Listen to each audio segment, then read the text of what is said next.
So students, now we are starting with unit 7 और इसको बोलते हैं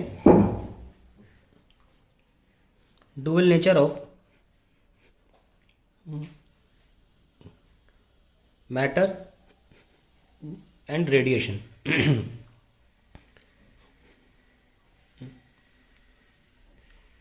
जहाँ मेजॉरिटी में पहले टॉपिक पे ज़्यादा बात की जाएगी, that is dual nature of light, और दूसरा टॉपिक जो होगा वो जल्दी ख़त्म हो जाएगा, डुअल नेचर ऑफ मैटर। क्या मतलब होता है डुअल नेचर का, समझते हैं पहले।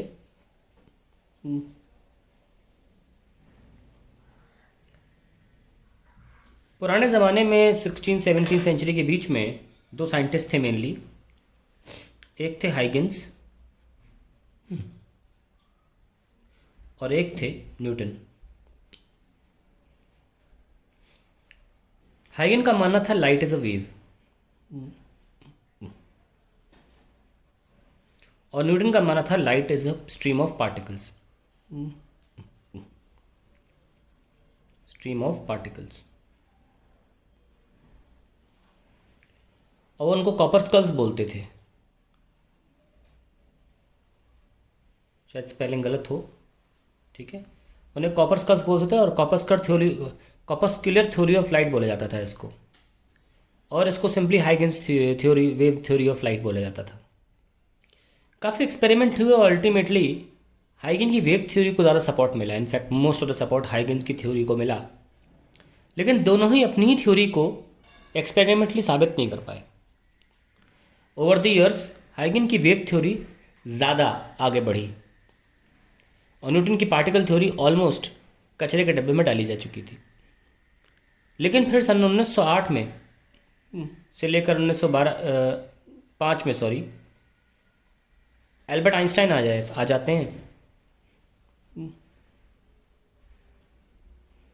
और उनकी फोटो इलेक्ट्रिक इफेक्ट की वजह से न्यूटन की पार्टिकल कॉन्सेप्ट मेंटेन हो जाता है। हालांकि न्यूटन की कॉपरस्क्यूलर थ्योरी बिल्कुल कचरे के डब्बे में डालने लायक भी थी और डाली भी गई, लेकिन न्यूटन का यह सोचना कि लाइट एक स्ट्रीम ऑफ पार्टिकल है वो सही साबित हुआ, तो सोच सही साबित थी।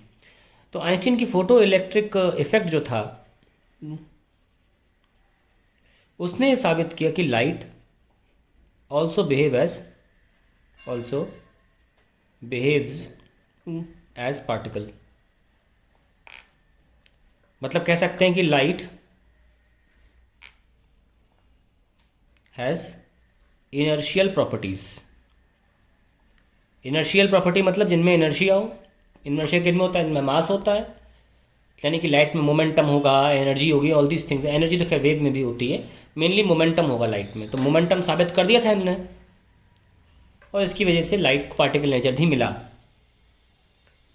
इंट्रोडक्शन वीडियो में बता दूं मैं आपको बात कि कोई भी एक्सपेरिमेंट आज तक नहीं बना है जो दोनों ही नेचर्स को एक साथ दिखा सके। तो फाइनली ये लॉ बना दिया गया कि एक गिवन एपरेटस या एक्सपेरिमेंट में लाइट अपना एक ही नेचर दिखाएगी, या यूँ कहिए कि आप एक ही नेचर जान सकते हैं। आप दोनों नेचर यानी कि वेव नेचर और पार्टिकल नेचर दोनों का एक्सपेरिमेंट में दोनों का मैनिफेस्टेशन नहीं दिखा सकते। ये बहुत इंपॉर्टेंट बात है, हम रखें। तो किसी जगह पर लाइट एक वेव नेचर दिखाएगी, किसी जगह पार्टिकल नेचर दिखाएगी, कहीं कहीं शायद दोनों भी दिखा रही हो, लेकिन हम नहीं जान सकते। अभी तक तो यही लॉ माना जाता है बाय फिजिसिस्ट, बाय साइंटिस्ट, कि आप एक ही एक्सपेरिमेंट में दोनों नेचर को साइमल्टेनियसली नहीं भी कभी ऑब्जर्व नहीं कर सकते, ऐसा मान लिया गया है।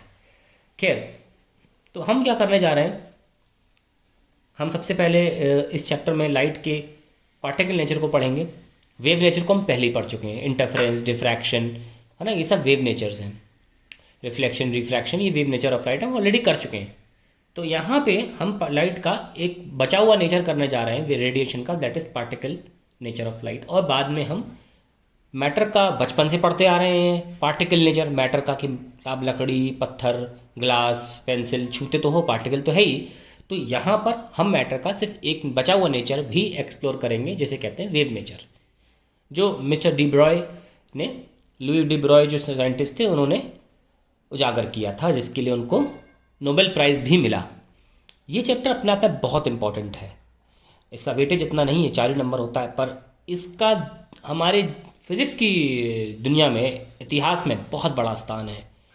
बहुत नोबेल प्राइज़ जीते हैं लोगों ने इस क्षेत्र में काम करके। हम जिस चैप्टर में आगे बढ़ रहे हैं, मोटा मोटा 3 नोबेल प्राइज़ तो सामने ही दिख रहे हैं। एक तो डी ब्रोगली ले गए, जिसको आप डी ब्रोगली बोलते हैं, उसका सही प्रोनाउंसिएशन बता दूं, डी ब्रॉय है। लुई डी ब्रॉय बोला जाता है उनकी कंट्री में उन्हें, आप चाहें तो इंडियन इंग्लिश में डी ब्रोगली बोल सकते हैं। और 2 Nobel prize photo electric effect के ऊपर मिले, एक तो आइंस्टीन को निकालने के लिए फोटो इलेक्ट्रिक इफेक्ट, और एक मिलिकन को भी मिला था, रॉबर्ट मिलिकन को मिला था नोबेल प्राइज़ चीज़ के लिए। क्यों मिला था बताऊंगा बाद में, बड़ी इंटरेस्टिंग स्टोरी है। पर आपके सामने एक ऐसी थ्योरी सामने आ रही है, 3 नोबेल प्राइज़ मोटा मोटा लोगों ने जीते हैं, और भी लोगों ने जीते हैं लेकिन आसपास के एरियाज़ में, लेकिन स्पेसिफिकली इस एरिया में 3 नोबेल प्राइज़ जीतने वाले 2 साइंटिस्ट हैं, और हम वही चीज़ करने जा रहे हैं। It's a very interesting chapter. Let's start.